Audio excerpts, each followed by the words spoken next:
com a nossa audiência para compartilhar um pouquinho da tua experiência e do teu conhecimento a respeito de um tema tão importante. Nossa audiência é mista, Tá. tá? Então, assim, nós temos muita população leiga, são pacientes que nos acompanham já há algum tempo, que eles querem informações de qualidade, com embasamento científico. Temos colegas médicos oftalmologistas, eu acho que urologista a gente não tem ninguém que nos segue no momento, tá, Mi? Quem sabe agora? Quem sabe agora vai vir os Quem colegas. sabe agora? Mas a ideia, Mi, é um bate-papo. É um bate-papo bem tranquilo, uma linguagem simples, que a nossa população, os colegas médicos vão entender, mesmo não sendo urologistas, mas a nossa população leiga provavelmente não. Então, um bate-papo bem tranquilo. Eu inicialmente vou conversar um pouquinho, bem rapidinho, bem tranquilo, sobre epidemiologia, um pouquinho de estatística. Eu dei uma lida, a mim, sobre o tema. Toda vez que a gente vai conversar sobre esse tema, eu digo, nossa, eu preciso atualizar a literatura. Eu preciso buscar um pouquinho mais de informação, não é uma área que eu domino, mas eu também não posso chegar assim com um convidado e Claro. simplesmente dar a entender que... E aí eu só vou basicamente fazer uma pequena introdução sobre um pouquinho de epidemiologia e estatística, em seguida a gente vai conversando na boa. Combinado. Pessoal, deixa eu apresentar para vocês o doutor Amin. Amin, se eu me enganar, ou se eu de repente me perder aqui em alguma informação, você me fala. Claro. Olha só, o Amin, ele fez urologia no Hospital do Servidor Público Estadual aqui em São Paulo. A minha ali na rua Pedro de Toledo, não é isso? Isso, exatamente. Ali na Avenida Ibirapuera, junto com a Pedro de Toledo ali. Olha só, amigo, eu tenho um pouquinho mais de idade do que você, jovem. Eu fiz Federal da Paraíba e na minha época, a minha faculdade de origem tinha convênio com o servidor público estadual. Eu fiz o 6º ano da graduação no servidor público, então eu tenho boas memórias do servidor público. Um excelente hospital, viu, É amigo? enorme, muita coisa Muito legal. grande, Tem tá? um serviço de oftalmologia lá muito bom, inclusive. Tem muita gente. Pessoal, eu conheço a turma da oftalmologia, o pessoal da oftalmologia é muito bom. Depois que o Amin, gente, fez então a residência dele no servidor público estadual, fez um fellow em andrologia também lá no servidor público estadual, fez uma pós-graduação em reprodução humana assistida pelo Instituto Sapiente, é isso, Amin? Sapiente, exatamente. Ele é junto com a Clínica Fleury, né? Com o laboratório Fleury. Joia, perfeito. E hoje o Amin é colaborador do Serviço de Andrologia também do Servidor Público Estadual e é membro da, acho que é, Sociedade Brasileira de Urologia. Isso, Sociedade Brasileira Americana. Americana. Isso, e também da Associação Brasileira de Estudos em Medicina Sexual, de Saúde e Medicina Sexual. Vocês entenderam, né, audiência? O nível dos nossos convidados, que sempre gentilmente agradece ao nosso convite para compartilhar tanta experiência e conhecimento. Olha só, Amin, vamos para a live, então, propriamente dito. Cara, eu dei uma lida sobre o assunto, eu fiquei dizendo, meu Deus do céu. Então, eu vou falar um pouquinho só sobre, basicamente, a anfitrião bem epidemiologia. aplicado, né? Anfitrião bem aplicado. E olha só, Amin, eu dei uma pesquisada. Claro que hoje, com a inteligência artificial, tudo fica mais fácil, isso é um fato, tá? Eu acho que a inteligência artificial, ela nos ajuda bastante, mas a gente tem que ir para os artigos científicos. Eu fui lá no INCA, no site do INCA e outros sites associados, que são sites, acho que, de seguros, com relação a informações, e eu estava buscando a mim algumas informações com relação à epidemiologia do câncer de próstata no Brasil e no mundo. No Brasil, o câncer de próstata é considerado o segundo mais comum entre os homens. Ele só perde para o câncer de pele não melanótico. Se eu estiver errado, depois você confirma para mim, tá bom? E olha só, pessoal, no triênio 2023-2025, estima-se que a gente deve ter mais ou menos mais do que 71 mil casos novos de câncer de próstata. Isso equivale a aproximadamente quase 68 casos novos por cada 100 mil de homens. É um número grande que me chama a atenção. Olha só, eu dei uma olhada, diz o seguinte, é bem provável que a cada 44 homens, pelo menos um morrerá de câncer de próstata, mesmo nos dias atuais em que a gente tem tanto conhecimento e tecnologia para um diagnóstico precoce, que eu acho que é uma coisa que você vai explorar bastante. E a perspectiva, existem algumas projeções, até 2040, o número de casos novos de câncer de próstata, ele deve atingir quase 3 milhões de pessoas por ano. Um aumento de 85% de mortes, totalizando quase 700 mil óbitos, isso no mundo inteiro. Por isso que a gente resolveu tratar desse assunto. Novembro Azul, mês de conscientização, prevenção e combate contra o câncer de próstata, um tema tão importante. Sabe o que eu queria que você fizesse inicialmente, Amin? Passa pra gente, assim, rapidamente, um pouquinho só de anatomia e fisiologia do aparelho geniturinário. Tem muita gente que diz, meu Deus do céu, eu sei que eu tenho próstata, mas onde é que fica a próstata? Dá pra gente mais ou menos uma passando do que é anatomia e fisiologia do aparelho geniturinário, por gentileza? Claro, vou mostrar para vocês. Charles, Joia. mas inicialmente queria complementar exatamente isso que você disse, né? São dados Tá. alarmantes que É. chamam a atenção para a gente. E Tá. lembrando que é uma doença que, se diagnosticada precocemente, Sim. até 95% dos Olha, pacientes têm uma chance de cura. certo. Então, é algo que é muito importante. Atitudes que nem a sua, de estar motivando a difusão do conhecimento, espalhando isso para as pessoas entenderem que é super importante um diagnóstico precoce e a gente também Ok. acabar com todo o preconceito, né? Isso. Eu brinco, eu gosto de trazer muito que o Novembro Azul, muito mais do que o câncer de próstata, ele é um sinal de chamar um alarme para a saúde E, masculina no geral. Homem normalmente não gosta de ir no médico. A gente tem é. umas estatísticas que a cada 9 mulheres que vão no ginecologista, um homem vai no urologista. Então, Aham. assim, é um dado alarmante. E até É. quando a gente já compara a expectativa de vida também dos Tá. homens e das mulheres. E o Novembro Azul, eu gosto de falar que ele é muito mais que o câncer de próstata. Ele é um momento de a gente conscientizar o homem Tá. do seu cuidado, da importância dele fazer os seus exames de rotina. Isso em diversas áreas, né? Acredito que, assim como na minha, na sua área também, é Sim. fundamental fazer uma fundoscopia, ver pressão ocular, né? Tantas doenças Fundamental. que a gente consegue diagnosticar e tratar Isso. precocemente que podem levar aí a uma ou doença ou comorbidade que esse paciente vai ter no resto da vida, né? Um dos, Então, um dos slogans que eu carrego a mim é o seguinte: a saúde da visão começa com prevenção. Eu gostaria de dizer também que a saúde do aparelho geniturinário começa também com a prevenção, viu? Isso que você falou, acabou de falar, a mim, é fundamental.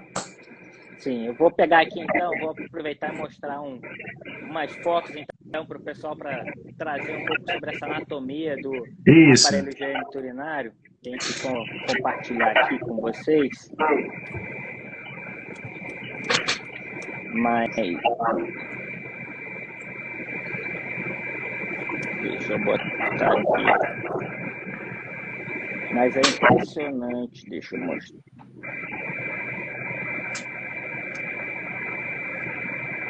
É ao Só um vivo, tá, gente? Então vocês segundo. não precisam se preocupar, não, que é assim mesmo que acontece. Como você, eu sou bem visual também, então eu gosto bastante de trazer imagens para a gente poder Isso. mostrar. Então, a gente compara aqui. Deixa eu tirar aqui para mostrar.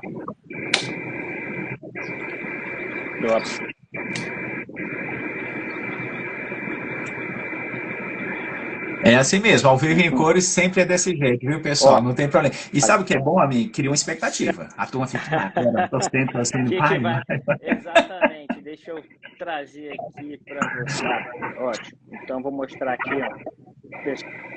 Pessoal, essa aqui é uma imagem que eu gosto de mostrar sempre. Opa, que é a gente trazendo de forma Isso. inicial.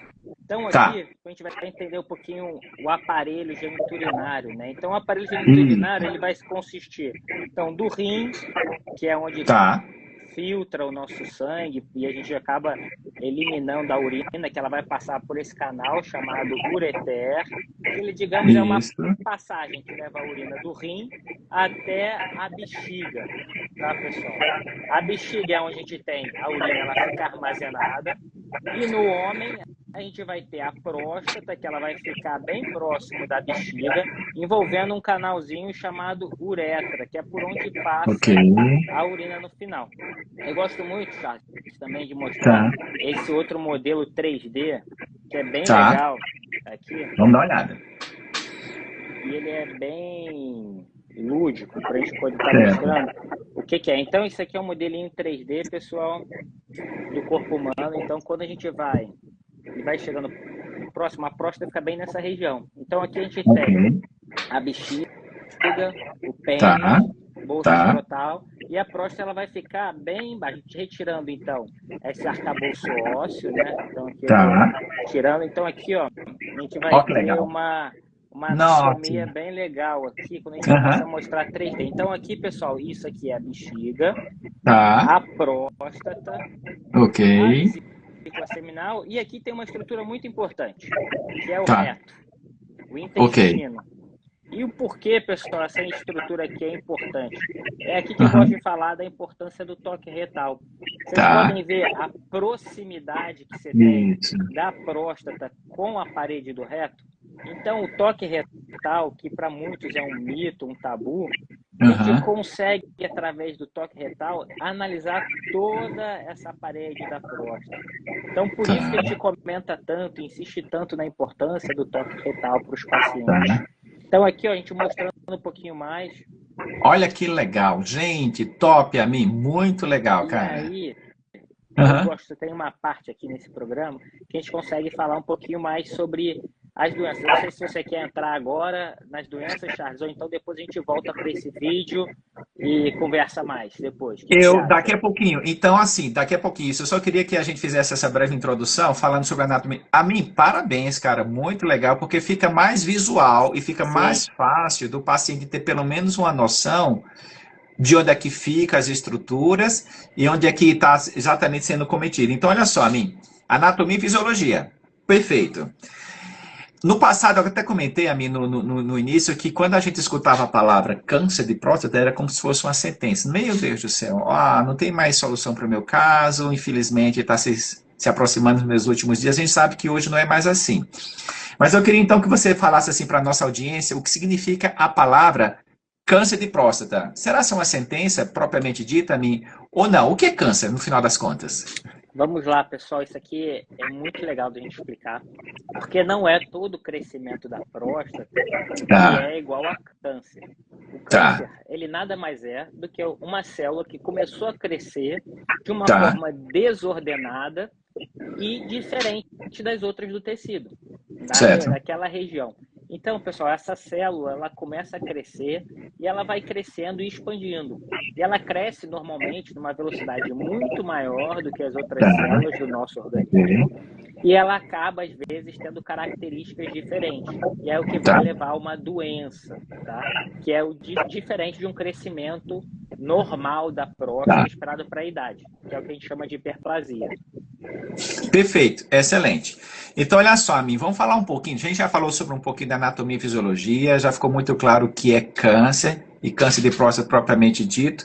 Agora eu queria falar sobre um pouquinho de fatores de risco, porque, de uma forma geral, existe muita dúvida por parte da audiência com relação, por exemplo, doutor, qual a faixa etária de idade mais frequentemente acometida? Existe algum tipo de alimentação que facilita a instalação da doença? Se eu tomar alguma medicação, isso me predispõe também. Se existe histórico na minha família de câncer de próstata, isso significa dizer também que eu vou ter. Eu tenho alguma exposição. Eu queria que a gente falasse um pouquinho, Amin, sobre os fatores de risco. As pessoas, faixa etária de idade, alimentação, prática de Sim. esporte, história na família, genética. Quais são os principais fatores que fazem com que o indivíduo tenha uma maior chance de desenvolver o câncer de próstata? Charles, isso é muito interessante. Por quê?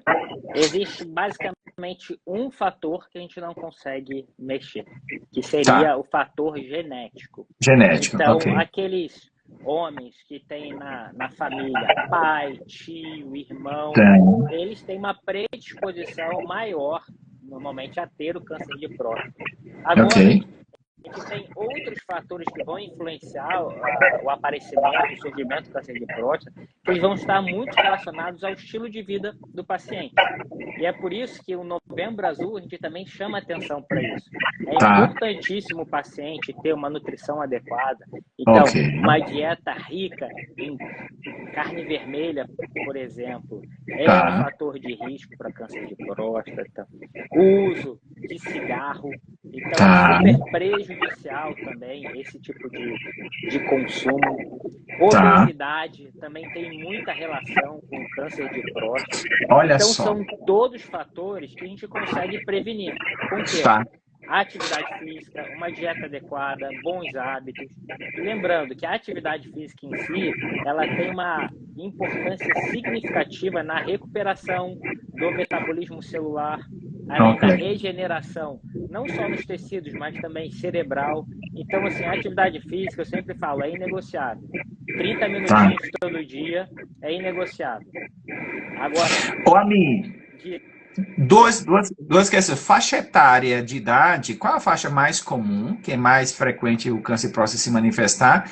E medicação que o indivíduo toma, e se ele tem alguma outra doença que precisa tomar alguma medicação, que isso também pode ser um fator que pode favorecer o aparecimento do câncer de próstata. tá. Olha, a faixa etária que a gente sempre comenta, é uma idade, esse câncer de próstata normalmente vai cometer homens Tá, acima dos 50 anos, sendo tá, mais comum acima dos 65. Mas ok. lembrando, que a gente tem de recomendação hoje, tá? Quem deve procurar fazer a avaliação da próstata? Homens negros ou com história familiar, né? Pai, irmão, Certo, acima dos 45 anos. Então, isso tá, é fundamental. E tá, depois, homens, quando acima dos 50, é recomendado que ele faça o rastreio do câncer de próstata. Tá? Então, isso é algo que chama muita atenção, porque grande parte dos homens acabam ignorando e acabam procurando somente quando ou um parente ou alguma pessoa próxima acaba tendo câncer, e aí isso chama muita atenção e acaba indo no médico para ter essa avaliação. Então, isso é muito importante. Essas idades são idades chaves para o diagnóstico precoce e para um desfecho favorável. Querida audiência, você homem, acima de 50 anos de idade, sedento, tabagista, não pratica esporte, você não se alimenta corretamente, se você tem histórico na família, por favor, não pense duas vezes, assim que terminar a live, já pega o telefone e agenda a consulta com o doutor Amin, tá bom? Amin, olha só, agora a gente vai falar um pouquinho sobre sinais e sintomas. Então, imagina uma pessoa, um homem, né, sexo masculino, 50 anos de idade, de repente ele está dificuldade para urinar, ou ele percebe que quando ele urina tem dor, ou a urina sai com um aspecto diferente. Vamos falar um pouquinho sobre sinais e sintomas. Como é que a gente consegue, então, na tua rotina, como é que o paciente chega até você, quais são as queixas, e quando você vai fazer o exame, quais são os achados mais comuns? Tardes, isso é muito interessante, porque a maioria dos pacientes com câncer de próstata, eles não têm sintoma. Olha Eles vão só. ter sintoma quando essa doença já está avançada e Ah, disseminada normalmente. E ah, aí, os sintomas mais comuns quando isso acontece é sangramento na urina, pode tá, acontecer, dor na região perianal, que é aquela região entre a bolsa escrotal e o ânus, tá, dificuldade para urinar. Então, tá, são sintomas que são comuns aos homens quando tá, tem câncer de próstata. Só que é muito importante diferenciar do crescimento normal da próstata. Que a tá, gente chama muita atenção, porque chega muito homem com esses sintomas no consultório e, na tá, verdade, ele tem um crescimento normal da próstata. ok, Então, eu não quero causar aqui nenhum alarde. Então, se você tem dificuldade para urinar, saiu sangue na urina, é fundamental uma avaliação urológica. Isso tá. não necessariamente significa câncer, mas os sintomas podem ser esses. A mim, acho que você chamou a atenção para um dado muito importante. Olha só, pessoal, olha o que o doutor Amin falou. Infelizmente, quando o indivíduo vem manifestar algum sintoma, muito provavelmente é porque a doença já está no estádio avançado. E até às vezes ela já se espalhou por boa parte do corpo. E aí fica difícil da gente conseguir fazer um tratamento tão efetivo a ponto de reverter. E fica mais uma vez a mensagem: a saúde do aparelho geniturinário começa com a prevenção. Tem que passar em consulta, gente, pelo menos uma vez por ano, para fazer exames de rotina. Mesmo que a gente daqui a pouquinho vai falar sobre isso, a mim, sobre o toque retal, que é uma coisa desconfortável, sobre aquela questão do PSA ou não. Gente, fundamental passar em consulta urológica pelo menos uma vez por ano. E você não precisa estar sentindo nada, tá? É até preferir que você, na verdade, nem sinta.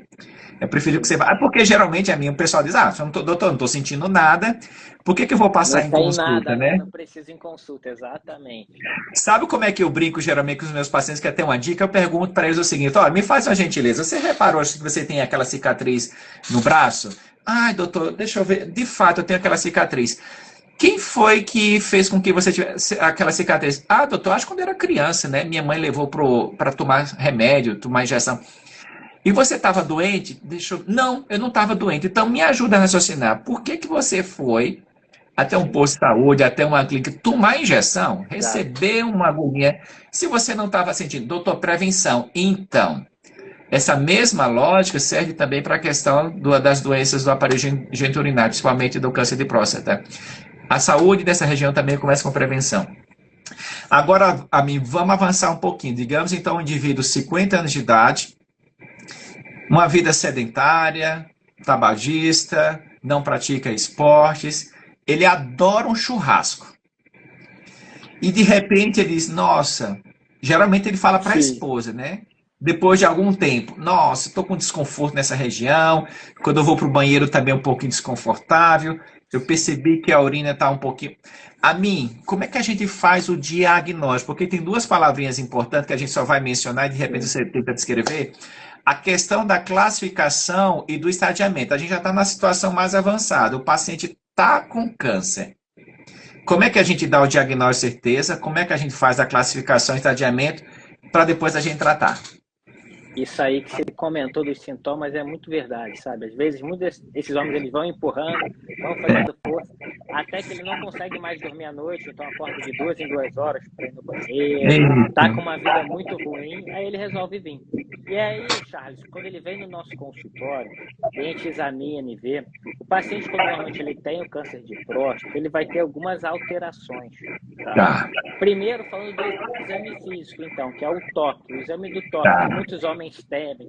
Esse é um exame, pessoal, que a gente acaba, dura numa faixa de uns 5 segundos, às vezes até menos, às vezes até 10 segundos. Nessa faixa, até uns 10 segundos, dependendo do caso.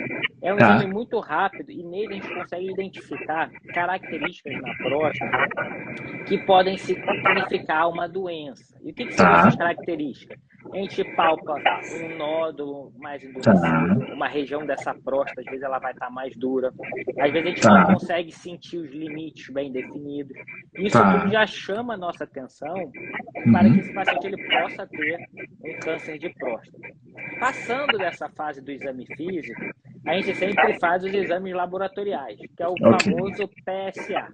Isso. Então, a gente sempre dosa no sangue esse PSA. Então, a gente tem normalmente umas faixas do PSA. Então, homens abaixo dos 60 anos, a gente considera normal ali por volta de 2,5. E Tá, acima dos 60, a gente considera 4. Tá? tá, A faixa de normalidade. Porque tá, uma coisa muito importante também, Charles, é o seguinte: infecção na próstata pode aumentar o PSA, o próprio tá, crescimento normal da próstata pode aumentar o PSA.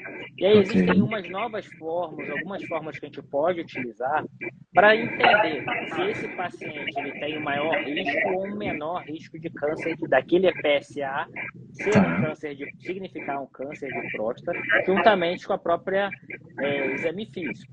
Então a tá, gente avalia a densidade, então a gente divide normalmente o peso da próstata pelo tá, PSA. Então são coisas que a gente vai avaliando se tem, é aquilo, né? Tem focinho, tem rabo de porco, isso, tem rostinho de porco, até a gente confirmar. Mas o diagnóstico, a gente sempre tende hoje, os guidelines recomendam a gente ter um exame de imagem. Então, ok, podendo, a gente estando num grande centro, por exemplo, igual aqui em São Paulo, que o paciente tá, não tem a facilidade, não vai atrasar o diagnóstico da doença, a preferência, o ideal é a gente fazer uma ressonância. Então, a gente ok, faz uma ressonância da pelve e nessa tá, ressonância a gente analisa a próstata normalmente. ok, E a gente analisa todas as características da próstata. tá, Então, desde a sua anatomia, a densidade, se tem nódulo, se não tem nódulo. Isso ok. tudo é muito importante. Por quê? Uhum. O paciente chegou, então, com o PSA aumentado, ali, um toque que a gente não ficou meio sem, na dúvida, a gente vai e solicita essa ressonância. Ele retorna no nosso consultório com uma ressonância suspeita. E aí, o que Tá, fazemos? Charles, aí não tem jeito. Precisamos fazer uma biópsia. Eu acho que eu dei uma cortada aqui, não sei se deu uma travou. cortadinha, o exame de imagem foi suspeito, aí precisa de uma biópsia, foi Isso, isso? Isso, exatamente. Aí, pessoal, a gente faz uma biópsia. O Ok. diagnóstico de câncer de próstata, ele só é feito depois da biópsia. Então, Tá. o exame de imagem, o toque, o PSA, ele pode sempre sugerir e ser muito característico, mas hoje em dia a gente ainda precisa da biópsia Ok. para a gente poder dar o diagnóstico. Então, a gente sempre faz essa biópsia. Essa biópsia normalmente é feita em ambiente hospitalar, o paciente recebe anestesia.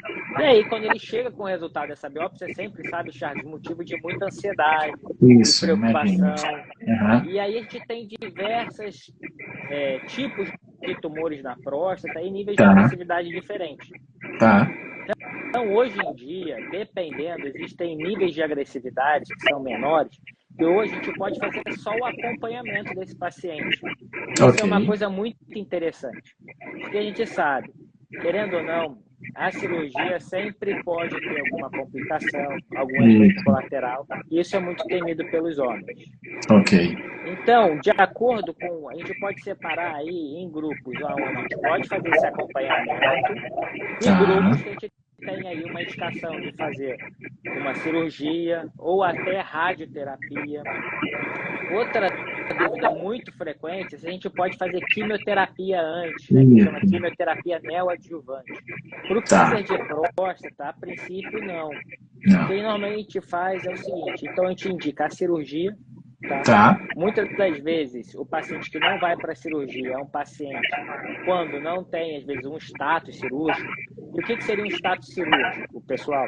É quando ele não tem, digamos assim, tem muitas doenças graves e que a cirurgia tem um risco grande de vida. Então, a gente Tá. acaba optando aí nesse ponto pela radioterapia. Ok. Quando vamos para a cirurgia ela pode ser feita de várias formas. Tá. Então, a gente tem a tradicional, que é aquela feita já há muito tempo, que é através de um corte. Então, a gente faz o corte. Aí, depois, veio com a evolução da videolaparoscopia, né, por vídeo. Então, a gente evoluiu, a gente pode fazer por vídeo. E, hoje em dia, a gente tem uma tecnologia que é fantástica, que é a cirurgia robótica. Que legal. Essa é muito legal. Eu não sei se para oftalmo já tem cirurgia robótica, alguma cirurgia tem. Estamos engateando nesse processo, principalmente cirurgias de catarata, tá? Mas eu acho que a urologia, nesse aspecto, é uma das especialidades que está mais avançada em cirurgia robótica. Tanto é que isso seria uma pergunta lá na frente, mas você já adiantou o assunto, o desenvolvimento da tecnologia e a influência disso no tratamento da doença do câncer de próstata. Então, o que a gente tem hoje em dia, que a gente vê? A cirurgia robótica, ela veio para facilitar muito. Ela facilita tanto a recuperação do paciente, isso é uma coisa que a gente vê como esse paciente, ele normalmente tem um tempo de internação menor, e depois esse paciente tem uma taxa de sangramento, a gente vê, acaba tendo uma taxa de sangramento também menor durante a cirurgia.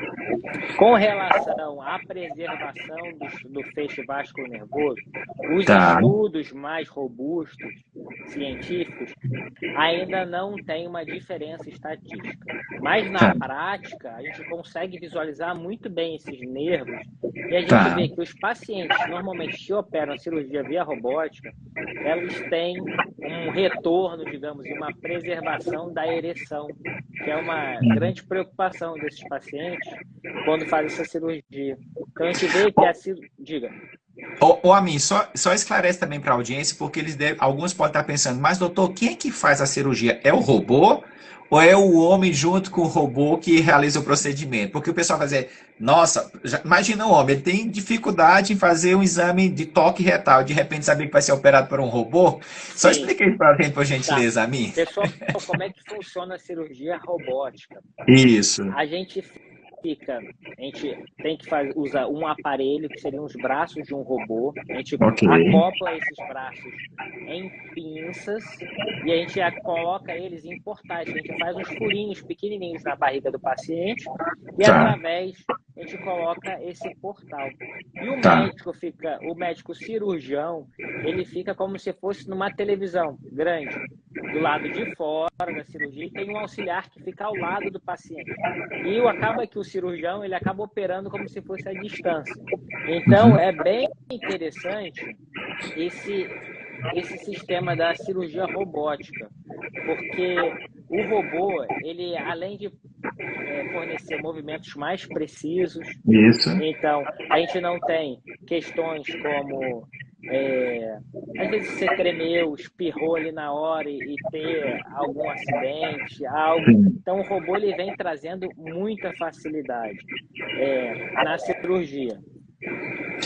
Ami, existe possibilidade de associação de tratamento? Existem tipos específicos de câncer que ou precisa fazer químio, ou rádio, ou de repente o indivíduo precisa fazer hormonioterapia, não sei se você falou a respeito, se isso é uma opção, para tentar diminuir o tamanho do tumor, para depois fazer um procedimento cirúrgico propriamente dito, para extirpar a lesão. Aqui é só para o pessoal entender, então, como é que funciona a cirurgia robótica. Isso, olha, legal. Aqui legal. É o robô, olha só, pessoal. Aqui fica o auxiliar, e aí normalmente o cirurgião fica sentado nesse console operando o paciente. Então é na mesma sala, só que ele está ao lado, ele não está em campo, no campo cirúrgico. Então é isso aqui que é o robô, e essas pinças que acabam trabalhando durante a cirurgia. Vamos Muito lá. legal. Hoje, para câncer de próstata, existem uns estudos que eles estão avaliando a terapias neoadjuvantes, né? O que seria isso? Terapias antes da cirurgia. Mas, por enquanto, a gente não tem isso. A gente vai ter essas opções no segmento, que seria o quê? Você operou o paciente, aí o controle da cirurgia, ele é feito através do PSA, a gente vai dosando esse PSA. Caso esse PSA ele não abaixe, a gente tem uma ideia e imagina que ainda possa ter ficado alguma célulazinha do tumor em alguma região, ou uma estrutura que a gente chama de linfonodo, que seria, digamos assim, por onde passa, digamos, a drenagem dessa região, e aí acaba identificando alguma célula ali. E aí, nesse caso, Charles, a gente tem indicação de diversas medicações hoje em dia. Então, desde hormonioterapia, como você disse, a gente acaba fazendo um bloqueio da testosterona, como a radioterapia também a gente acaba utilizando, e a gente também tem alguns outros imunossupressores, algumas outras medicações que a gente acaba, imunobiológico, a gente acaba utilizando para o combate do câncer de próstata. Então, pessoal, hoje em dia existe muita coisa que a gente pode fazer para o paciente que tem essa doença. Então, assim, é algo que está cada dia mais evoluindo, cada dia mais medicações. Então, isso é muito interessante, sabe, Charles? Porque toda hora tem alguma coisa nova sobre o tema. O paciente foi tratado, se submeteu à cirurgia. A gente vai falar um pouquinho agora de prognóstico. Vamos pensar 3 possibilidades, a gente já está caminhando para o final, quase 40 minutos de live. Você acredita? O tempo passa rápido, a gente nem percebe. Muito rápido. Digamos que a gente tinha um paciente no estádio inicial, um outro paciente no estádio intermediário e outro, infelizmente, no estádio avançado. Como é que a gente consegue enxergar esses pacientes a longo prazo? Qual vai ser o desfecho? Como é que vai ser o prognóstico? Como é que a gente pode vislumbrar o futuro de cada uma dessas condições? Vamos lá. Charles, eu gosto de usar um pouco a estatística. Então, sempre quando eu falo com meus pacientes, eu trago um pouco da estatística. Mas eu sempre gosto de ressaltar o seguinte: eu não sou Deus, então eu não sei o dia de amanhã. Então, eu não gosto de tirar a esperança de ninguém, não falar nada. Eu trago a realidade, mas eu trago de uma forma que não tire a esperança. Eu acho que isso, para o médico que trabalha com cirurgias oncológicas, em qualquer área da medicina, né, Charles? Eu acho que a gente tem que... A nossa obrigação é informar, mas de uma forma que a gente não tire a esperança de ninguém. Então, o que eu gosto de trazer?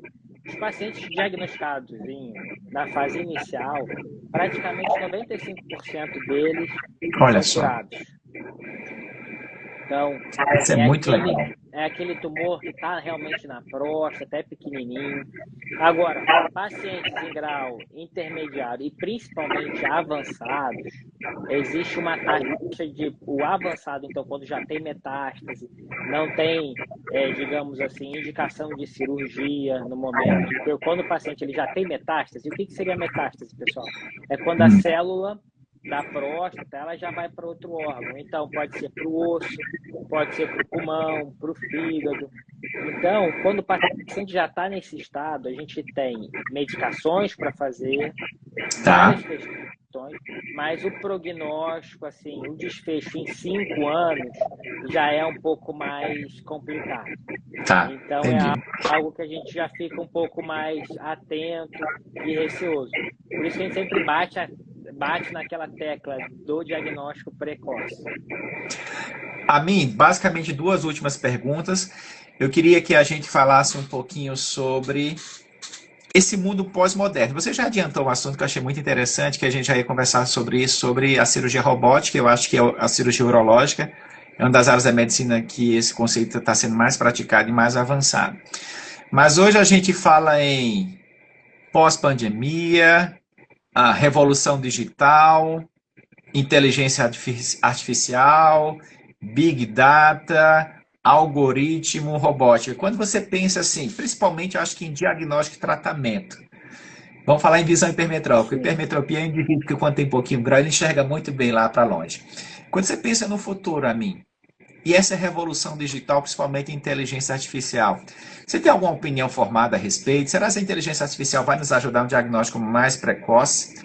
E uma vez dando o diagnóstico, ela vai apontar para esses tratamentos que vai fazer com que o indivíduo fique curado e de repente não tenha mais a doença. Como é que você vê essa perspectiva? Charles, eu acho que a gente está vivendo agora uma mudança tanto na tecnologia e tanto na medicina, igual a gente nunca vai ter experimentado isso. Quando você trouxe esse tema, inteligência artificial, eu adoro esse tema, porque legal. As LLMs, né, as inteligências artificiais, elas estão trazendo uma distribuição de conteúdo e novas tecnologias, novas informações, igual a gente nunca teve antes. Então, esse sistema propicia uma análise de dados fantástica. Então, o que eu acredito, né, isso aqui, o que vai ser no futuro, talvez algo, eu acho que a gente vai pegar esse paciente e a gente já tem algumas calculadoras de estratificação de risco, mas eu acho que isso vai ser cada vez mais personalizado. Como a gente tem inúmeras medicações para o câncer de próstata, eu acho que a gente vai chegar num cenário, eu acho que futuramente talvez nem precise nem operar esse paciente. A gente faça uma biópsia e eu acho que através dos achados dessa biópsia, imunohistoquímica, de tipo celular, tudo, a inteligência artificial já vai traçar todo um protocolo, no qual a gente já vai saber qual é o melhor medicamento para esse paciente, o que fazer, qual a dose, o que esperar, o que não. Então, eu acredito que futuramente a cirurgia vai ser para cada vez menos. Então, acho que as medicações estão vindo, a gente vê respostas incríveis com medicação hoje. Então, é uma coisa assim assustadora, coisa que no passado, eu digo passado, 7 anos atrás, 5 anos atrás, era aquilo, né? A gente fechava o diagnóstico do paciente, não tinha mais o que fazer, hoje a gente vê essa sobrevida prolongando. Então, eu acho que a inteligência artificial, eu acho que para tudo, ela vai identificar bem o paciente que ele vai se dar bem com a cirurgia, aquele que é melhor a gente fazer, não, esse aqui vai ser melhor só a radioterapia mesmo, com uma medicação. Então, eu acho que ela vai trazer um panorama e uma segurança muito grande e de forma mais individualizada. Eu acredito que eles vão trazer isso, de forma individualizada para cada um. Então, acho que a inteligência artificial é algo fantástico e eu acho que a gente não tem que ter medo, eu acho que ela vem para somar com o médico, porque nada adianta você ter uma inteligência artificial ali, mas de inteligência ela não cria nada, né? Ela, na verdade, ela só junta conhecimento. Quem precisa criar é o ser humano. Então, ela vem para somar. Eu acredito que ela vem para somar e vai mudar muito o panorama aí da medicina e da sociedade, eu acredito, nos próximos anos. A minha uma última pergunta. Agora eu quero que você lance mão do teu poder de resumo. Eu queria que nessa live de 43 minutos você dissesse o seguinte: quais são as informações mais importantes de tudo isso que a gente discutiu até agora para que a gente desse essa informação guardada na memória da nossa audiência? Vamos lá então, pessoal. resumindo, então, a importância do Novembro Azul, eu quero chamar a importância que é para o homem, é um sinal para o homem se cuidar, para o homem ir no médico, seja ele o urologista, o cardiologista, o seu médico para fazer os seus exames de rotina. Quando a gente vai avaliar a parte da saúde urológica, principalmente do câncer de próstata, quem precisa fazer essa avaliação? Então vamos lá, homens que são negros ou têm algum familiar com câncer de próstata acima dos 45 anos, se não, acima dos 50. Os sintomas mais comuns, pessoal, câncer de próstata não dá sintoma normalmente no início. E que dá sintoma é quando já está mais avançado. Então se atende, jato fraco, acordando muito à noite para ir no banheiro, tendo uma urgência, quer ver a vontade de fazer xixi, tem que correr para o banheiro. Então isso são todos sintomas de que a próstata pode estar aumentada. Então uma avaliação urológica é fundamental nesse momento.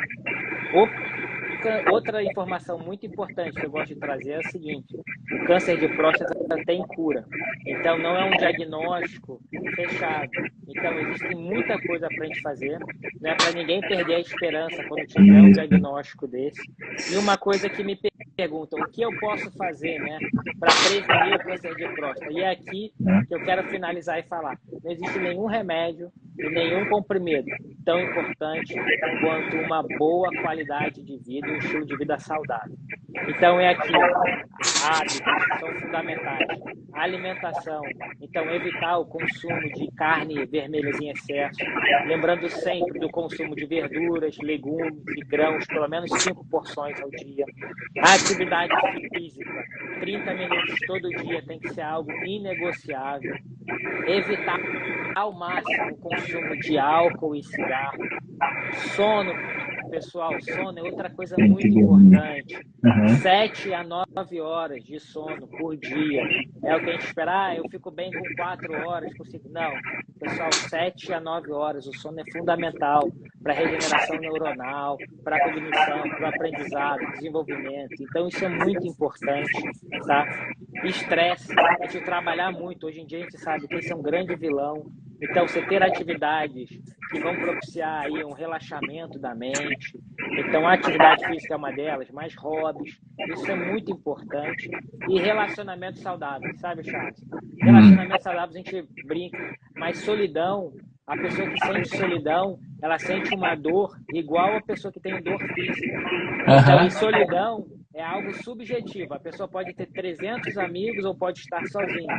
E ela pode se sentir sozinha ou não. Então, pessoal, relacionamentos.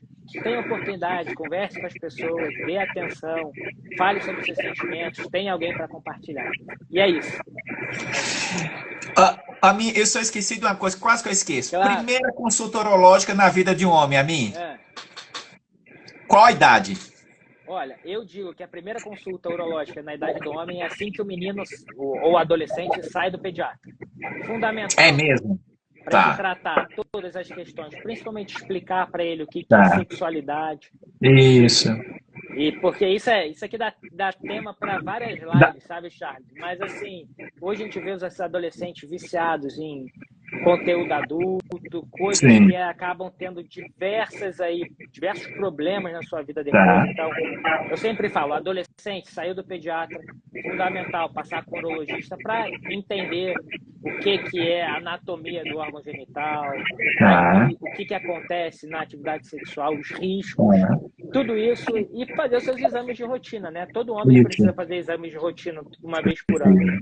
Então, é fundamental isso. Então eu falo, saiu do pediatra, vem pro... Já passa em consulta. Amin, se algum colega, se algum homem precisar passar em consulta contigo, como é que ele faz para te encontrar? Olha, pode me encontrar aqui no Instagram, que está aqui, doutor.aminestevão. Tem Estou também no YouTube, como um canal chamado Andrologia na Prática. Meu site também é doutorestevão.amin.com.br. E lá tem todos os meus contatos, WhatsApp, tudo que precisa, está tudo lá. A mim, cara, muitíssimo obrigado pelo carinho, pela atenção, pela desenvoltura na apresentação da live. Muito legal aqueles esquemas no início, inclusive tridimensional, mostrando um pouquinho de anatomia e fisiologia. Obrigado pelo teu tempo, pela tua atenção, tanto conhecimento e experiência, apesar de ser um moço jovem. Você é jovem, mas assim, demonstra muita autoridade, muito conhecimento de causa. Muito obrigado pela tua presença. Espero que em 2025 a gente esteja junto, Com tá bom? certeza. Dr. Charles, mais uma vez, muito obrigado, meu amigo, pelo convite. Parabéns aí pela sua iniciativa de estar trazendo informação de qualidade para a sua audiência. Então, parabéns, continue aí dessa forma. É um sucesso. Tamo junto. Um abraço. Obrigado, meu amigo. Bom final de semana e até a próxima. Tchau, tchau. Gente, é legal, não é? É muito bom a gente poder compartilhar de um assunto que, por exemplo, eu não domino urologia, é claro, mas a gente chama um colega como doutora minha, apesar de ser jovem, vocês perceberam, uma pessoa extremamente experiente, domina o assunto, gosta do assunto, e acho que ficou muito claro, né?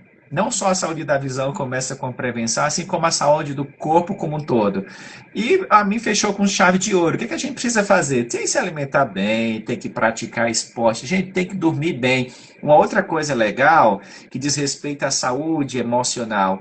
Se você tem alguma demanda, obrigado, viu, Amin? Alguma demanda, não se recolha, não se isole, não fique no seu mundo. Abra sua boca, fale com propriedade, mas fale. Peça ajuda. Vocês entenderam por que existe esse canal aqui, tanto no YouTube como no Instagram? O que a gente quer, o que a gente acabou de fazer. Top! @Múcio_Matos. O que a gente quer é levar informação de qualidade, com embasamento científico, com pessoas que têm experiência e conhecimento, para trazer clareza e prevenção, sobretudo. É muito bom estar com vocês. E o pessoal, não esqueça de acessar depois as redes sociais do Dr. Amin. Nós estamos aqui todas as segundas-feiras de manhã. É um desafio para você. 5 horas da manhã, doutor, já 5 horas da manhã. É somente para aqueles que querem se acordar antes do sol. É uma live devocional de cunho mais cristão. Todas as quartas-feiras também nós estamos aqui no nosso canal, tanto no YouTube como no Instagram, trazendo sempre um convidado. Às vezes eu interajo diretamente com vocês. Próxima quarta-feira eu estou na dúvida se eu vou fazer live ou não. Vocês não sabem, porque próxima quarta é meu aniversário e a minha querida e amada esposa disse, olha, temos programação no horário da live. Eu digo, meu Deus do céu, o que eu faço? Gente, família tem prioridade, tá bom? Então é bem provável que não tenha live na próxima quarta-feira, mas eu informo para vocês. Mas na quarta-feira seguinte nós vamos estar aqui batendo papo, conversando, ou trazendo algum assunto importante que envolva a saúde ocular, ou algum outro assunto que envolva a saúde como um todo, ou quem sabe assuntos terceiros. Eu estou pensando em fazer alguma coisa diferente. Nossa, já o tempo já passou. Esse ano eu participei de uma reunião do Tela. O Tela é o Rede de Empreendedores Cristãos, foi muito legal. E lá eu bati um papo com uma pessoa que tem uma história de vida que me marcou. Eu estou pensando seriamente, não na próxima quarta-feira, mas eu queria que vocês compartilhassem comigo então, o que é que vocês acham?